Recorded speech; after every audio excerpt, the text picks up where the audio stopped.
Bienvenue à cet épisode des ingénieurs pédagogiques. Donc, c'est notre troisième épisode ensemble. Je suis parmi mes collègues ici, M. Éric Dionne, professeur à l'Université d'Ottawa. Bonjour Éric. Salut Martin. Et puis, j'ai Alex Audet, un collègue enseignant à l'intermédiaire. Salut Alex. Bonjour Martin, ça va? Oui, ça va très bien. Donc aujourd'hui, juste pour réitérer le but de notre podcast ici, c'est le but ultime du podcast, c'est de créer un pont entre la recherche et la pratique. Fait que souvent, on a des chercheurs en éducation qui sont un peu dans un coin, qui font leur recherche, qui émettent leurs hypothèses et puis ils poussent la théorie. Et ils pourraient bénéficier de la rétroaction des enseignants qui peuvent venir mettre leur opinion, peuvent venir mettre leur vécu là-dedans pour pousser cette théorie-là. Puis en même temps, on a les enseignants dans leur coin qui ont leur pratique en enseignement, leur pratique en pédagogie, leur pratique pédagogique, qui ne sont pas nécessairement basés dans de l'évidence, dans la recherche, qui sont peut-être datés, qui pourraient bénéficier de l'influx de la recherche dans leur salle de classe. Fait que ici, c'est vraiment, on veut promouvoir le dialogue entre chercheurs et praticiens. Est-ce que vous avez des choses à rajouter là-dessus, les gars? Non, je pense que c'est très bien dit. Je pense que c'est exactement ça. Les trois, on a identifié un besoin que nous, moi et Martin, on avait en tant que prof. On se disait qu'on avait besoin de plus de recherche dans nos cours. Puis, M. Dionne, je pense que toi aussi, à l'université, tu as fait un peu le même constat. Oui, c'est le même constat. Puis tu sais, moi, c'est quelque chose que j'entends depuis fort longtemps. Même quand j'ai fait mes études en pédagogie, on trouvait toujours que c'était bien éloigné de la salle de classe qu'on apprenait à l'université.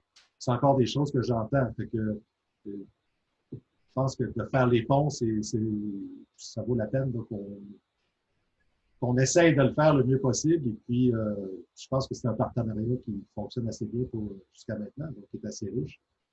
Et surtout, moi, ce que j'aime bien, c'est l'idée, en fait, on est tous sur le même pied d'égalité. Il n'y a pas de personne qui est plus importante que l'autre. D'ailleurs, vous avez vu dans les podcasts, le rôle change, l'animateur change, celui qui choisit les textes va changer aussi. Donc, une structure très ouverte.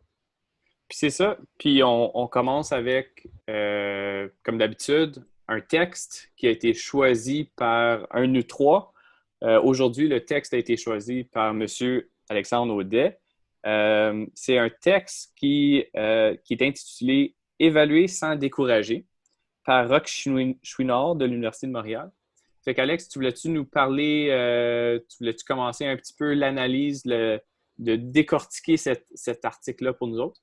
Absolument. C'est un texte fascinant de Roch Chouinard qui date quand même de 2002, mais qui amène des évidences qu'on voit à chaque année dans nos salles de classe, que ce soit à n'importe quel niveau. Il nous décrit des choses qu'on voit des visages de nos anciens élèves apparaître. Là, c'est vraiment super intéressant. Roch Chouinard, il commence en nous disant, tu sais, comme les enfants qui commencent à aller à l'école en maternelle, si tu leur demandes pourquoi tu vas à l'école, ben ils vont dire, ben je vais aller apprendre à écrire puis à lire. Puis ils sont tous super motivés, ils ont tous hâte d'y aller parce que, écoute, ils deviennent des grands maintenant, ils sont plus à la garderie, ils s'en vont à l'école puis ils sont dedans.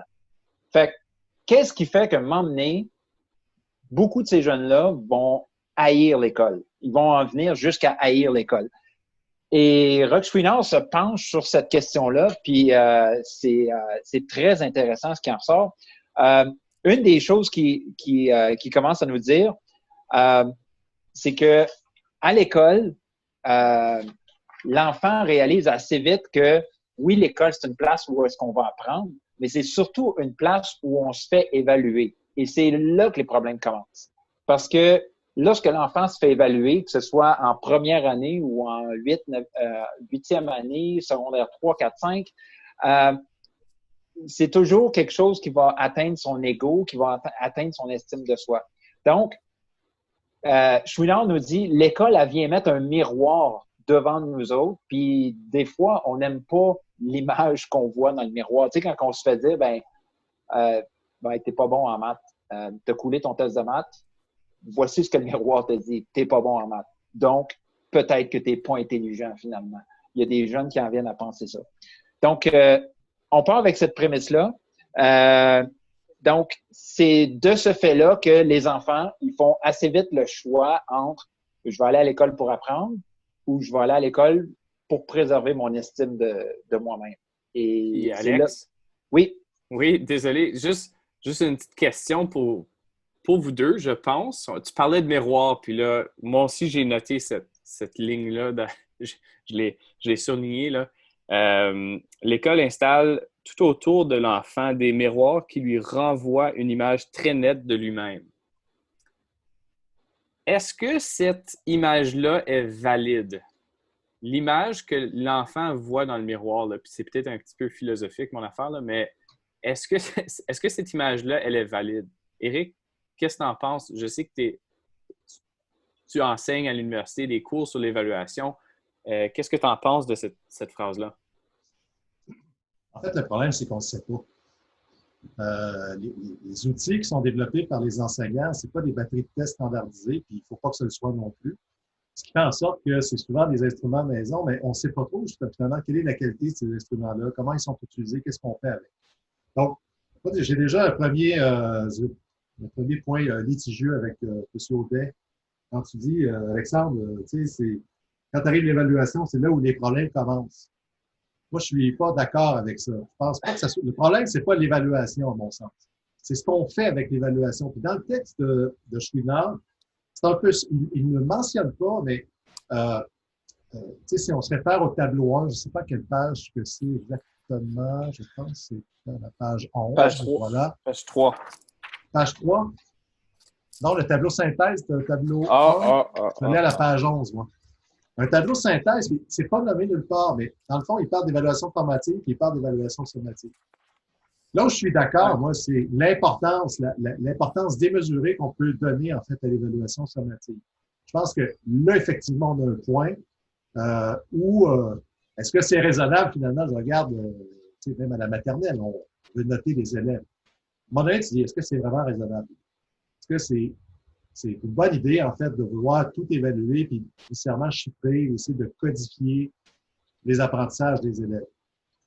Parce que dans tout ce qui amène comme pratique pédagogique qui peuvent favoriser l'apprentissage, dans le fond, quand on regarde ça, c'est juste de l'évaluation formative. Fait que l'évaluation, c'est pas l'évaluation le problème, à mon sens. C'est qu'est-ce qu'on fait avec l'évaluation. Et je pense que ça, c'est une espèce de conception erronée là, que les profs ont, que les étudiants de la formation ont.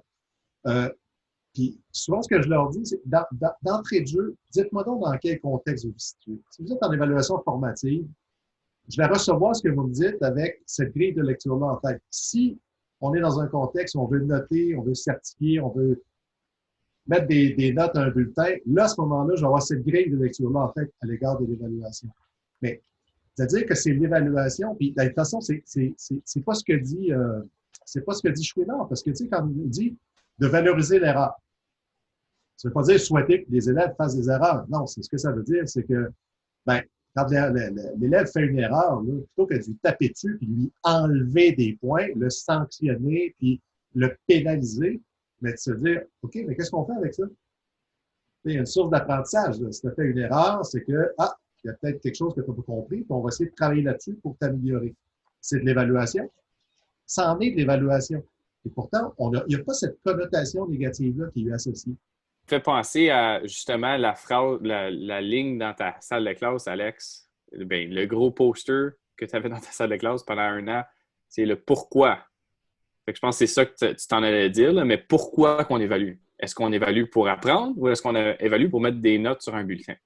Tu sais, quand je disais que avec l'évaluation, c'est là que les problèmes commencent, je citais un peu ce que Chouinard est en train de nous dire, mais tu as tout à fait raison, Éric, qu'il y a des fois qu'on saute des étapes puis que quand on met trop d'emphase justement sur le sommatif, ben, il y a beaucoup de choses qui nous manquent. Puis, j'ai lu l'hiver passé un genre de petit livre, je ne sais pas comment l'appeler, de Macmillan, où est-ce qu'il nous disait les 5 étapes de l'évaluation.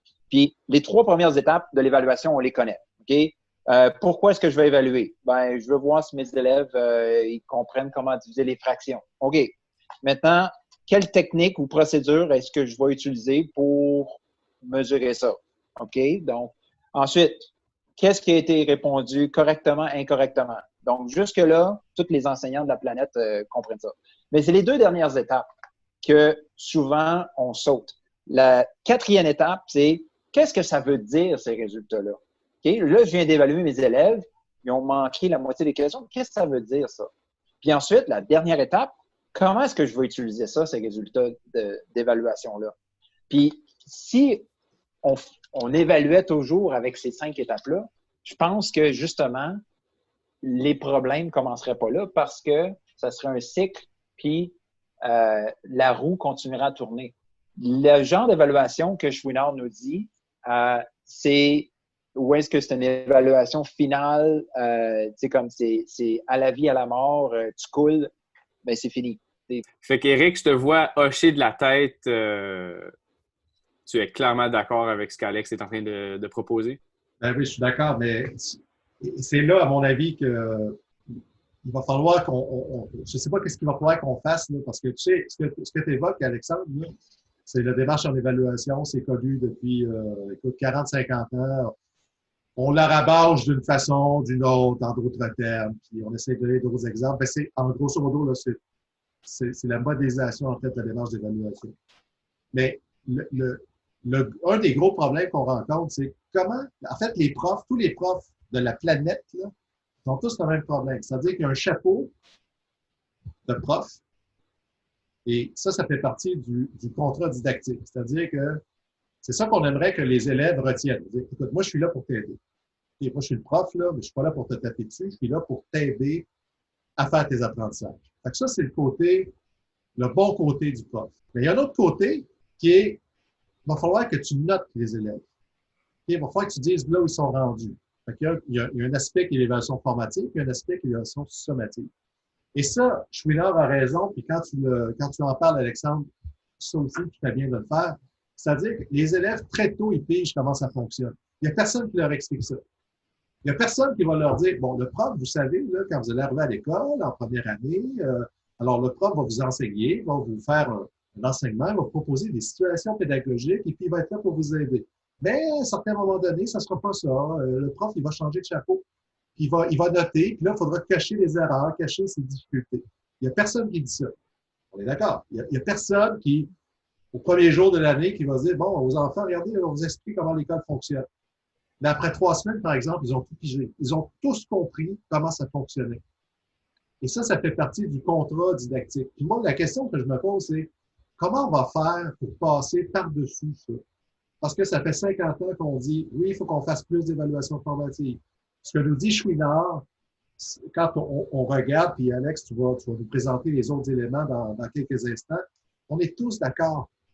C'est évaluer en privé, donner le droit de se reprendre, évaluer de façon formelle, sommative lorsqu'ils sont prêts. On est tous d'accord avec ces affirmations-là. Mais comment on va le faire?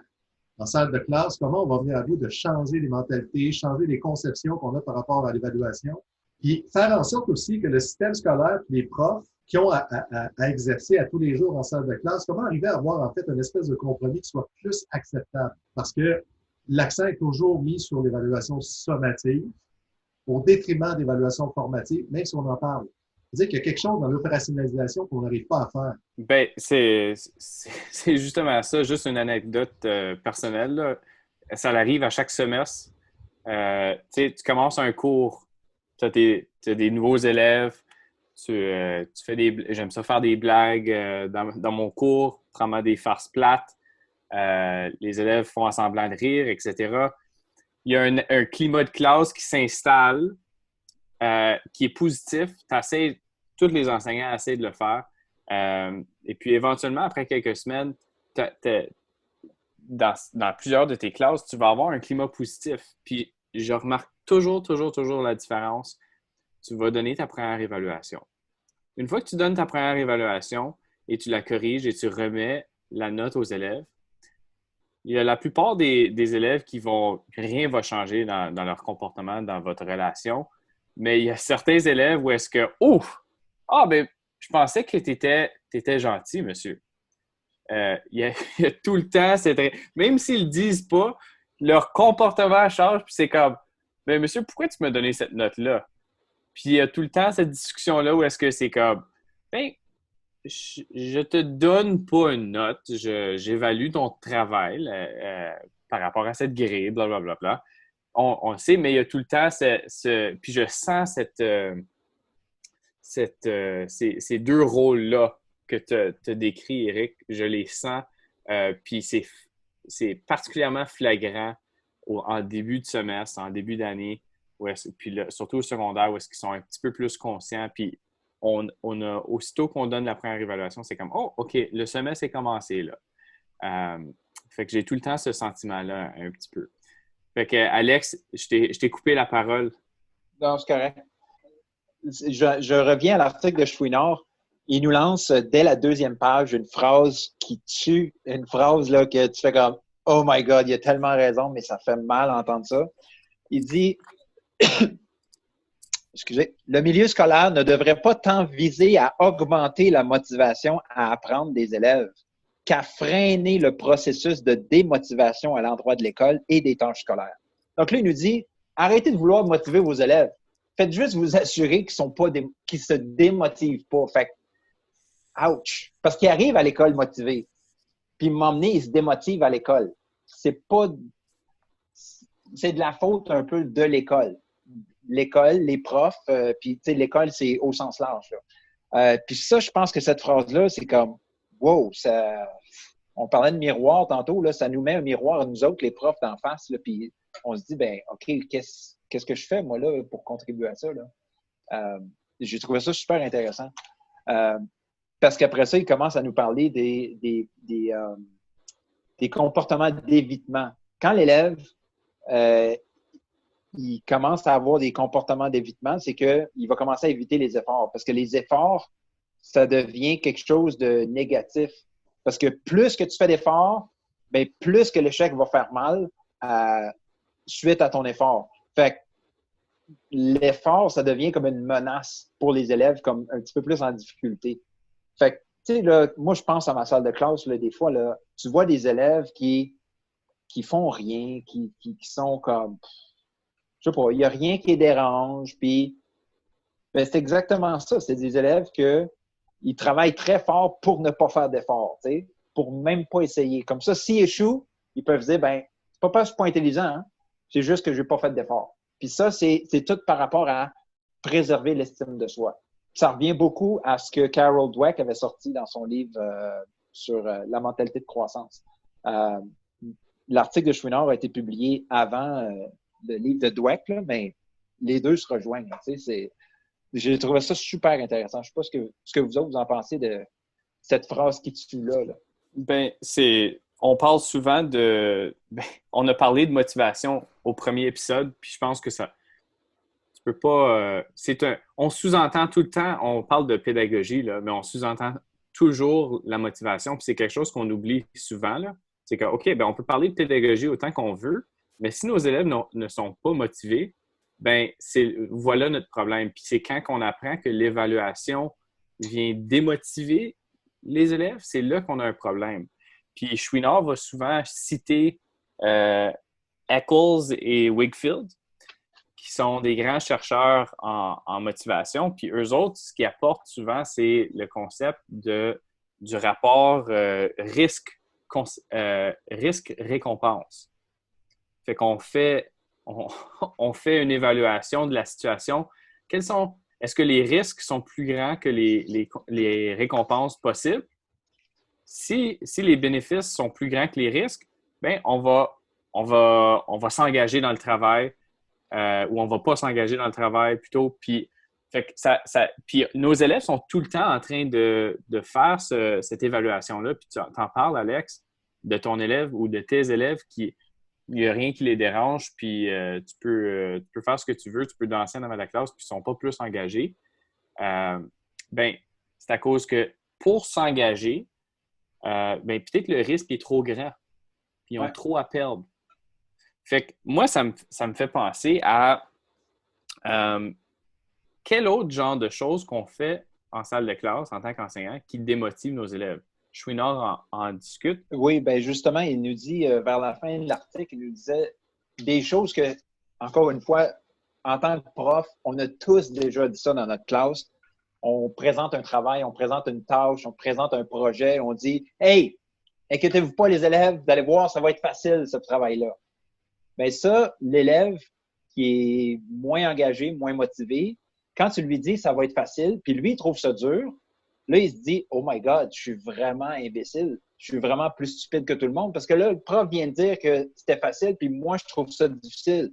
Donc ça fait en sorte que l'élève va se désengager encore plus. Puis non seulement ça, il ne voudra jamais demander de questions parce que là, tu viens de lui dire que c'était facile. Fait qu'il ne voudra pas te demander de questions parce que là, ça va être d'avouer sa stupidité devant tout le monde.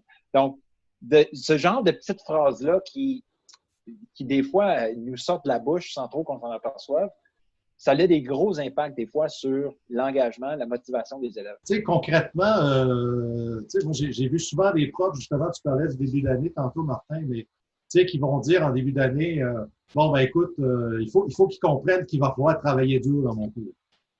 Fait que là, les premières évaluations, là, c'est costaud, puis tu sais, faut qu'ils réalisent là, qu'il va falloir travailler. Le jugement des enseignants, c'est pas juste lors de la correction, le jugement, c'est tout le temps. C'est sûr que si dans les premières évaluations, ton objectif, en fait, c'est de passer un message de gestion de classe, je dirais, ben, tu vas en passer un, mais ça sera peut-être au lourd prix de la démotivation des élèves. Fait que je pense que c'est un aspect qui, c'est toujours, la frontière est toujours très ténue, hein. C'est-à-dire que, ben, c'est de garder les élèves toujours là, vraiment là, sur cette frontière-là pour pas qu'ils se sentent, bon, un peu au-dessus de leurs affaires en disant, bon, ben, écoute, dans la classe d'Alexandre, ça va être facile, on travaille pas, puis on va réussir, puis c'est facile, facile, facile. Puis pas non plus de dire, ben, écoute, finalement, dans la classe d'Alexandre, peu importe si on travaille ou qu'on travaille pas, on va avoir de la misère. C'est de jouer aussi avec la difficulté, avec les attentes. Mais c'est important que les élèves réalisent que la probabilité de succès est quand même assez importante dans le cours, là.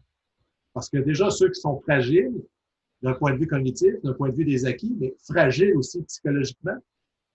C'est là que je trouve qu'effectivement, ton point est très bon, Alexandre, quand tu parles au début du texte de Chouinard, quand tu dis ça renvoie à une image.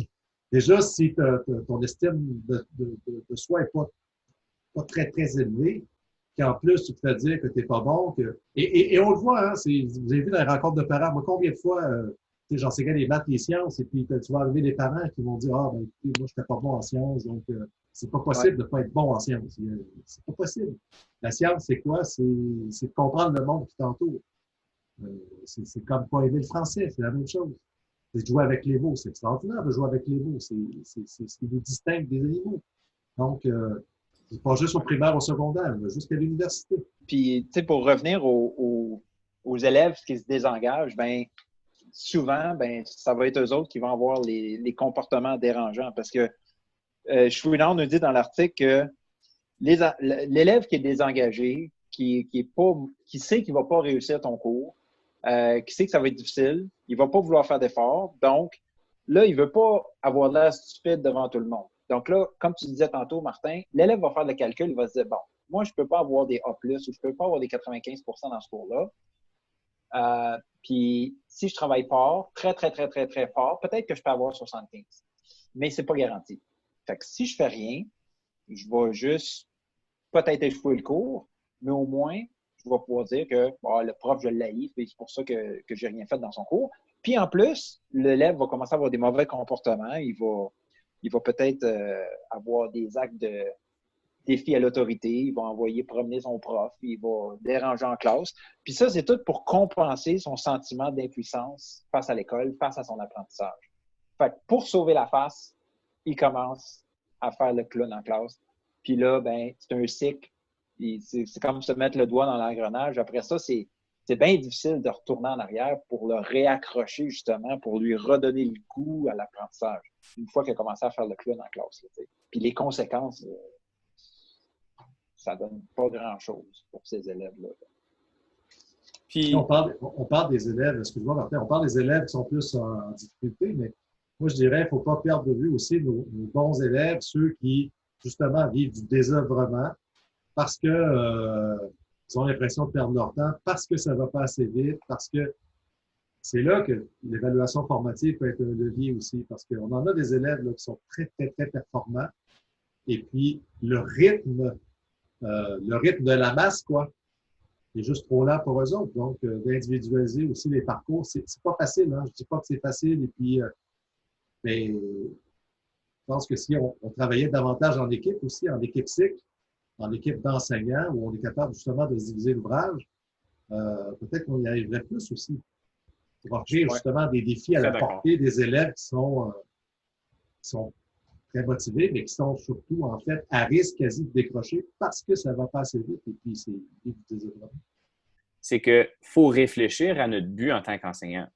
On a tout le temps ces deux côtés-là. OK, on évalue, puis on fait progresser nos élèves.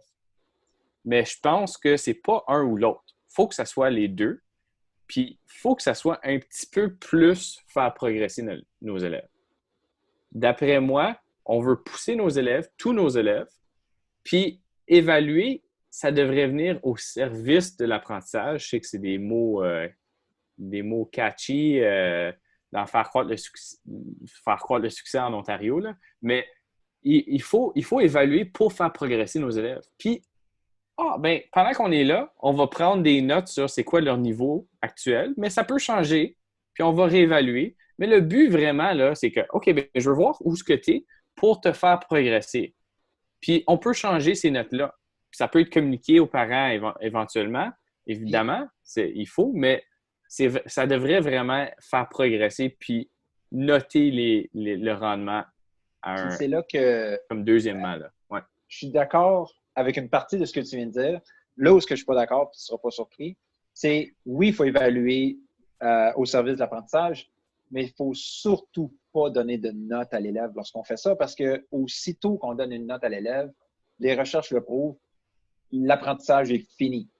Okay? Ça peut être si tu fais un test formatif, puis tu viens de donner une note sur un test formatif, l'élève a eu un 53 %, il y en a bien des élèves qui vont se dire « That's it, fini, je suis pas bon », ou l'élève qui a eu 90 % va dire « Ah, comme that's it, fini, j'ai plus rien à apprendre ».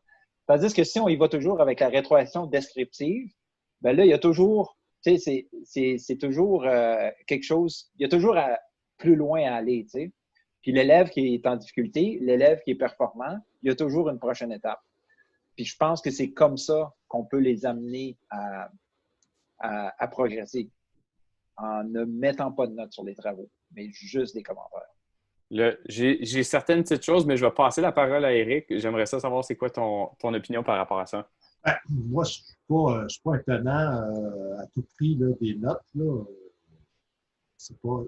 Moi, ce qui m'intéresse, c'est la décision et la communication. Je veux dire, quand tu décides de donner une évaluation formative, tu as une intention, puis qu'est-ce que tu vas faire avec? C'est un peu ce que vous avez évoqué tantôt. Par contre, moi, j'ai pas un très grand échantillon, là, mais ce que j'ai commencé à voir, parce que c'est un mouvement, là, on sent que il y a bien des profs qui disent « Ah, on va mettre les notes de côté, on veut plus de notes. » Moi, j'ai rien contre, mais c'est que ce que j'ai vu, là, puis c'était, on met pas de notes, mais il n'y a pas de commentaires non plus, tu vois. Donc là, je fais quoi, moi, avec ça, là? Qu'est-ce que je dois comprendre de tout ça? Fait que moi, je trouve que c'est un beau projet, mais c'est pas un projet qu'on peut faire n'importe comment, juste parce qu'on pense qu'en enlevant les notes, ça va régler tous les problèmes. Je sais comment tu procèdes, Alexandre. Je sais comment toi tu travailles, puis je sais aussi, Martin, parce que tu nous en as déjà parlé, avec l'idée qu'on pouvait se reprendre. Ça, c'est une des recommandations de Chouinard. Mais vous avez une façon vous travaillez de façon organisée, puis de façon, c'est rigoureux. Votre démarche, elle est rigoureuse. Et c'est ça qui me fait peur. Moi, ce qui me fait peur, c'est que des enseignants se disent, OK, on abandonne les notes, si on enlève les notes, tout va mieux aller, alors que c'est pas vrai. Parce que si tu abandonnes la note, à ce moment-là, tu mets des commentaires, mais ce que tu veux envoyer comme information, c'est le profil de l'élève. S'il donne des tâches à faire, ben, tu vas vouloir rétroagir sur ses difficultés et ses succès à faire ces tâches-là. Et pouvoir dire, OK, toi, par exemple, pour revenir à ton exemple de division de fraction, écoute, je sais pas, je te dis n'importe quoi, mais une division de fraction avec des chiffres pairs, ça va, c'est des chiffres impairs, ton problème. OK, on va travailler là-dessus. Tu vois ce que je veux dire? C'est que là, il y a un véritable diagnostic didactique. Là. Et moi, je pense que c'est une de. D'ailleurs, c'est très curieux parce que Chouinard, en fait, c'est pas quelqu'un de didactique et c'est pas quelqu'un d'évaluation. Et quand tu lis son texte, tu dis, c'est étrange parce qu'on est dans les deux. On a un pied en didactique et on a un pied en évaluation. Mais ça nous prenait peut-être quelqu'un de l'extérieur pour venir nous dire, parce qu'il faudrait que vous parliez. Là. Fait que tu as les gens d'évaluation qui disent faites l'évaluation formative, ils nous disent pas comment.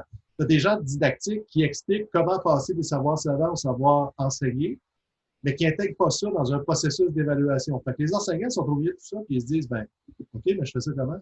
Parce que ces gens-là ne se parlent pas. Et voilà le but des ingénieurs pédagogiques. Créer le pont. Oui. Et voilà. C'est un méchant, c'est toute une aventure parce que ça veut dire qu'il faut combiner des cultures.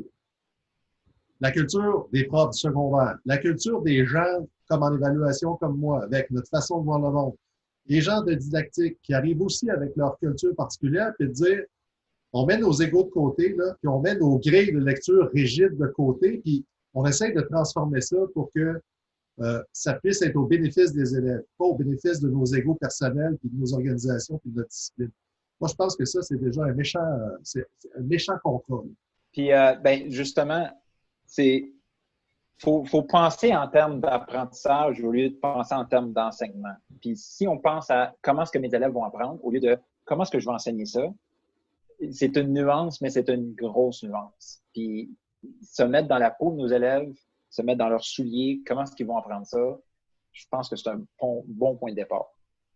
Je suis d'accord avec toi, Alex. Puis peu importe si on veut des notes ou non, en ce moment, il faut en donner une au bulletin. Ouais. Je pense qu'il y aurait peut-être certains arguments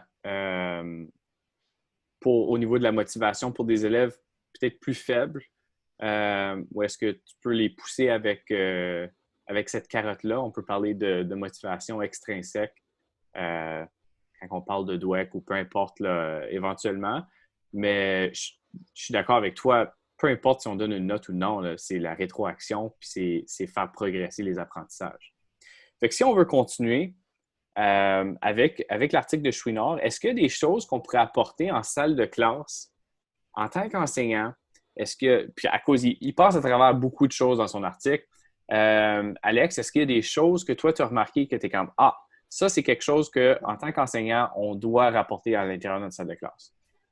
Oui, il y a beaucoup de choses, mais il y a bien des choses qui se résument à quel genre de langage qu'on utilise quand on est devant notre classe, là. Quel genre de langage est-ce qu'on utilise? Puis dans le tableau qui résume à la fin, qui compare les bonnes et les mauvaises pratiques, là, comme valoriser le dépassement de soi et l'effort au lieu de valoriser le rendement. Bien, ça peut être aussi simple que quand tu donnes un test à tes élèves, tu donnes une tâche, un projet, n'importe quoi à tes élèves, une évaluation. Bien, beaucoup de profs vont dire, ben là, si tu veux ton 90%, il faut que tu fasses ça. Ou si tu veux avoir ton 4+, ça te prend ça dans ton travail. Bien ça, tu es en train de valoriser le rendement. Tu n'es pas en train de valoriser l'apprentissage.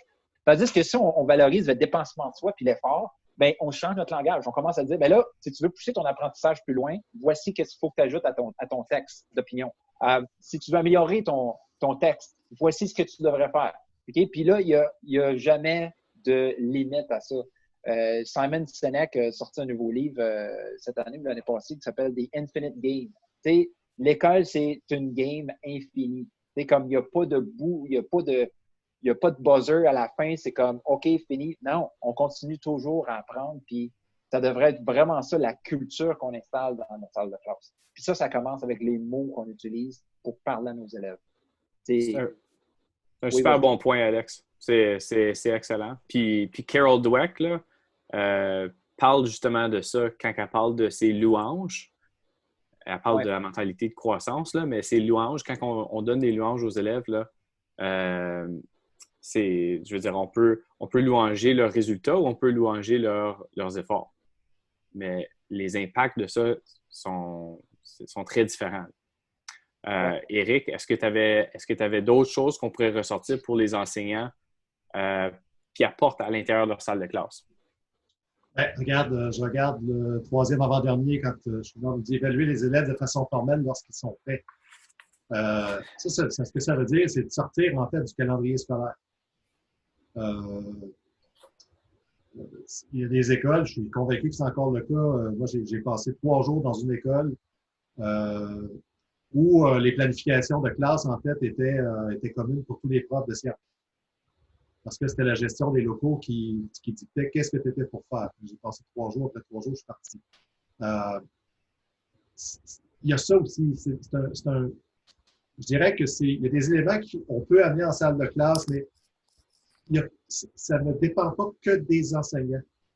Il faut que l'organisation scolaire aussi permette ces changements-là. Donc, c'est des changements, en fait, qui vont faire en sorte que tous les acteurs, ils se fédèrent autour de, exemple, d'un énoncé comme celui-là. Parce que c'est beau dans un tableau, dans un article, c'est mignon comme tout, là. Tu sais, évaluer les élèves de façon formelle sur motive lorsqu'ils sont prêts. Oui, mais je fais quoi dans ma classe? Moi, si j'ai 3 groupes d'élèves, 3 gros groupes d'élèves, là. J'en ai qui sont prêts depuis déjà 2 semaines, j'en ai qui sont prêts là, puis j'en ai qui vont être prêts juste dans un mois, là. Je fais quoi, là?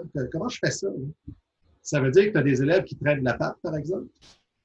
C'est ce qu'on disait tantôt. Puis eux autres, ils ont besoin de plus d'aide que les autres. Et ça, ce qui peut être l'outil pour les révéler, ces élèves-là, c'est l'évaluation formative. Excuse-moi de t'interrompre. Ce que Chouinard disait, justement, les élèves qui traînent la patte, c'est souvent les élèves qui ne voudront pas avoir de l'aide. Ils ne veulent pas demander de questions, ils ne veulent pas avoir d'aide, ils n'écoutent pas les consignes, ils ne vont pas voir les feuilles de route parce qu'ils se disent ça revient à mettre des efforts, puis si je mets des efforts puis j'échoue, j'ai de l'air encore plus stupide. Fait que les élèves qui traînent la patte, il y a des fois que peu importe ce qu'on pourrait faire, ils vont tout le temps traîner en arrière. Puis ils rattraperont jamais le reste de la gang. Là, fait que je pense qu'il faut vraiment y aller sur la motivation avant la matière, finalement. Moi, je veux juste te relancer, Alex, sur ce que disait notre ami Martin il y a 1 ou 2 podcasts de ça. Quand tu nous disais que en maths, en fait, tu étais obligé parfois de revenir 2 ans, 3 ans en arrière. Parce qu'il y a des concepts qui n'avaient pas pigé. Ça, là, c'est tellement banal quand tu dis ça. Mais en même temps, c'est fondamental. Ça veut dire que les élèves que tu n'arrives pas à motiver, on se dit, ils ne sont pas motivés, ils décrochent. Ben oui, mais si c'est des trucs, ça fait 3 ans, 4 ans, 5 ans qui traînent ces difficultés-là. Toi, tu arrives, il te voit Alex, puis il dit, ben oui, écoute, Alex, c'est un super prof, puis oui, avec lui, ça va fonctionner. Ils te regardent, puis ils te disent, pourquoi ça marche pas avec toi? Ah ouais. Excuse-moi, là, t'es le 5e, là, puis ça marche pas. Ben, c'est peut-être que les 4 autres avant toi, ils n'ont pas fait ce que Martin a fait. C'est-à-dire, ben, regarde, je vais aller te voir toi, là. Tu vas m'expliquer qu'est-ce que tu comprends pas. Puis on va revenir aussi loin qu'il le faut pour que j'aille te chercher où est ta difficulté. Puis là, je vais te ramener avec les autres. Ouais. Mais faire ça avec 32 élèves, c'est pas possible. Faire ça tout seul, c'est pas possible non plus. Et c'est pour ça que moi, je suis plus que jamais convaincu qu'il faut complètement changer l'organisation scolaire. Moi, j'adorerais retourner enseignement secondaire avec vous deux, par exemple. Et là, on se dit, on est dans la même école, là. On est les 3, là, puis on suit 2 ou 3 groupes d'élèves. Fait que moi, j'enseigne, puis là, je vois qu'il y en a qui prennent la patte. Je t'appelle, Alex. Il y a l'autre de chercher A, B, C dans la classe, là, puis donne leur nom, occupe-toi d'eux autres. Ils ont besoin de toi, là, occupe-toi d'eux autres. La fois suivante, ça se fait Martin. Moi, j'étais dans des écoles où ils faisaient ça, puis vous savez, c'était des classes de cheminement particuliers. Les termes ont changé depuis le temps, là. Mais en gros, c'était des élèves poqués, là. C'était des élèves c'était des doubleurs, des tripleurs. Mais je peux vous dire, ça fonctionnait. Ces élèves-là, on les amenait à bon port parce qu'il y avait une équipe de profs qui les lâchait pas, Et puis, les profs, ben, au lieu de dire, ben, j'ai une période libre, c'est mon temps à moi, je corrige, je vais à la machine à café. Non, on est une équipe, là. Si à ce moment-là, tu as besoin de moi, je vais être là pour toi. Je vais être là pour les élèves. Comme tu dis, Eric, excuse-moi, Alex, comme tu dis, tu apprends une organisation derrière ça aussi, tu sais. Mais si les enseignants au moins comprennent que, tu sais, évaluer toutes les 3, 4, 5 classes de maths 9e ou de secondaire 2 ou 3 en même temps, peut-être s'il y a une alarme qui sonne ou une cloche qui sonne dans leur tête qui dit « Hey, ça, c'est peut-être pas une bonne idée à cause juste dans une classe, tu n'as pas tout le monde en même temps qui est à la même place. Puis là, on essaie de faire ça avec 5 classes. Peut-être que ce n'est pas une bonne idée. Fait que ça prend le sonnage de cloche au niveau des enseignants pour qu'ils disent à leur administration, puis là, évidemment, on a des limites à l'impact qu'on peut avoir des fois au niveau de notre administration, mais il faut que ça vienne, il faut qu'on sache, il faut qu'on soit intentionnel. Faut qu'on soit intentionnel dans ce qu'on fait, puis pourquoi qu'on le fait, puis il faut qu'on sache pourquoi qu'on est en train de faire ça. Mais tout ça pour dire que la façon qu'on parle aux élèves, puis la façon qu'on a un contrôle sur comment est-ce qu'on motive nos élèves, c'est super important, puis c'est avant tout important avant de faire progresser nos élèves. Oui, puis rapidement, si on veut donner du pratico-pratique, Chouinard nous donne d'autres choses, d'autres pistes, comme par exemple varier et différencier les méthodes d'évaluation. Tu sais, quand on donne des choix à l'élève, okay, comme je reprends mon exemple, quand les élèves me font un rapport de roman, ben ils ont 5 choix différents. Tu peux me faire un rapport de roman, tu peux le faire en podcast, tu peux le faire écrire une lettre à l'auteur, je m'en fous, tu sais, comment est-ce que tu vas me parler de ton roman, de ton appréciation. Parle-en comment tu veux, mais parle-moi-en, tu sais. Si on donne des choix, puis l'élève se sent à l'aise avec le choix qu'il fait, je pense que là, il se sent beaucoup plus motivé.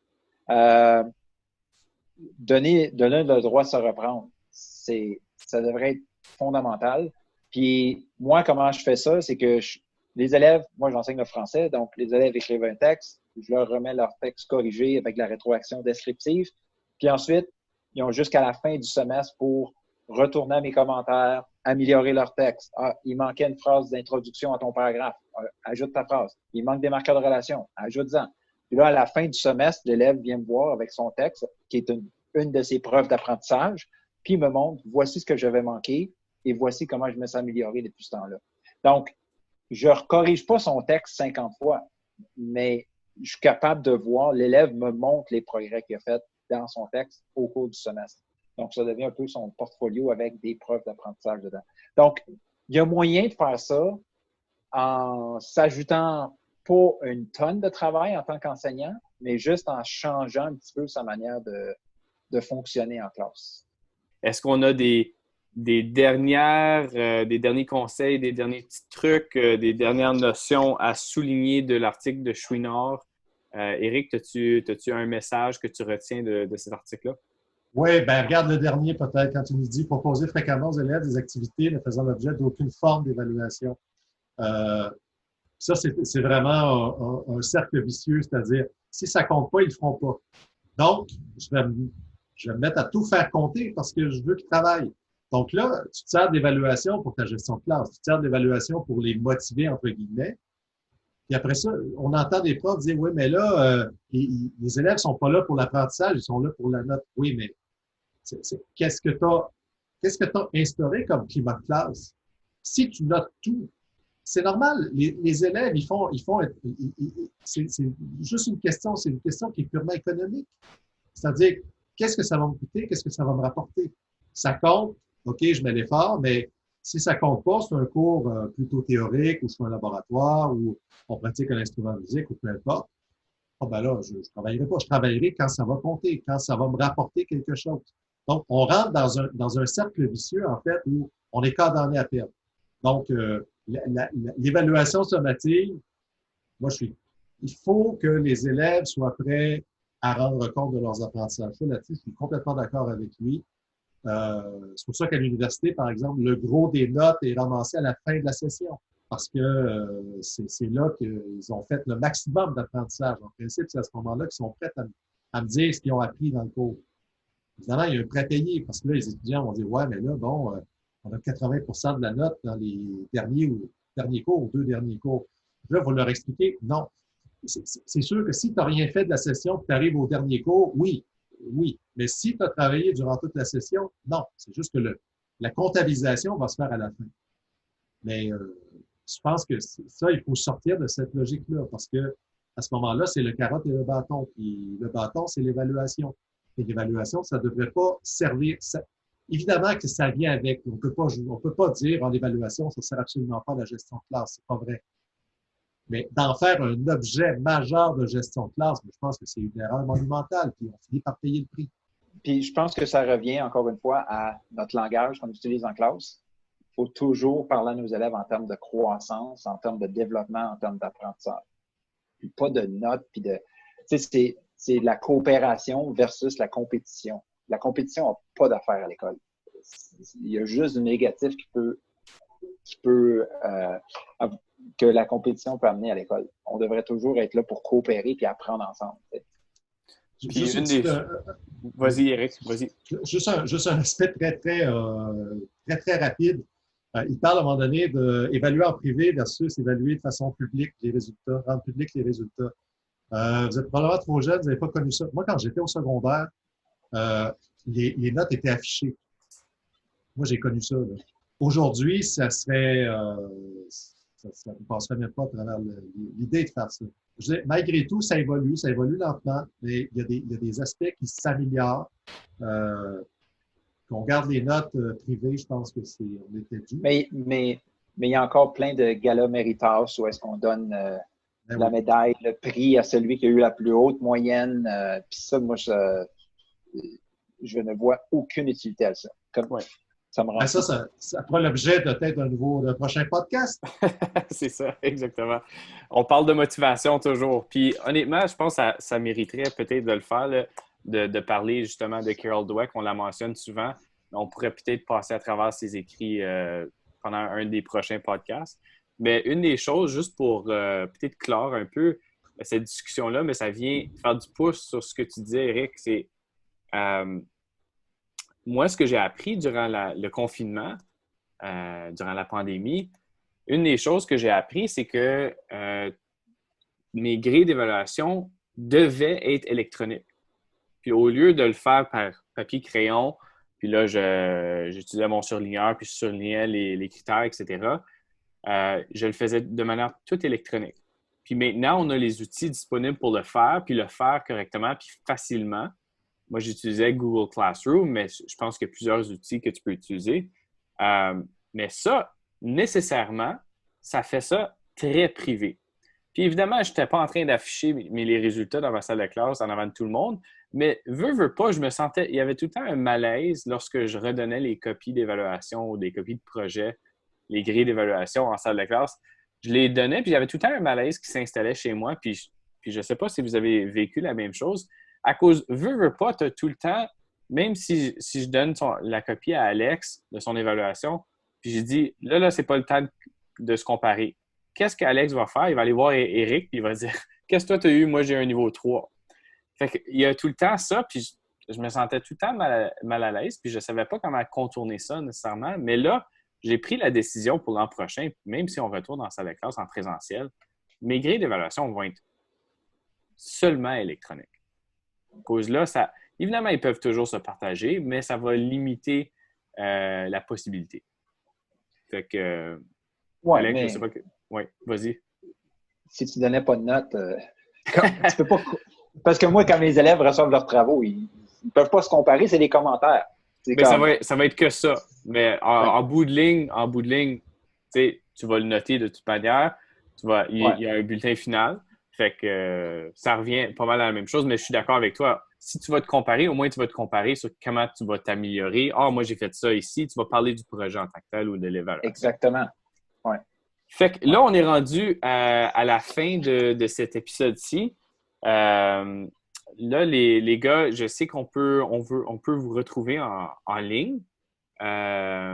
Eric, où est-ce qu'on peut te retrouver, toi?